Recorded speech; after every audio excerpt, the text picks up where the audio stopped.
So ரிஷப ராசி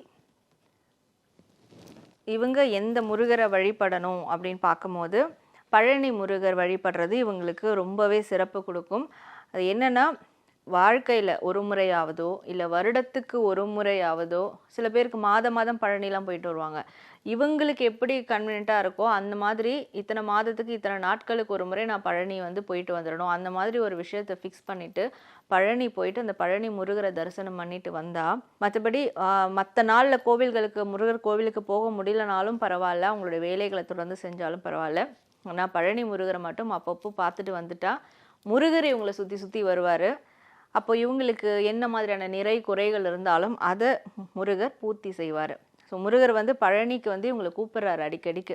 இப்போ நான் வெளிநாட்டில் இருக்கேன், வெளிநாடுலேருந்து பார்க்குறேன், என்னால் பழனிக்கு போக முடியுமா அப்படின்னா நிச்சயமாக வருடத்துக்கு ஒரு முறையாவது நான் பழனி வரணும் அப்படின்னு முருகர்கிட்ட வேண்டிக்கிட்டால் நிச்சயமாக முருகர் வர வைப்பார். ஸோ பழனி முருகரை பிடிச்சிக்கிட்டா முருகரே உங்களை சுற்றி சுற்றி வருவார் அப்படின்றது அவங்களுக்கான ஒரு மெசேஜ்.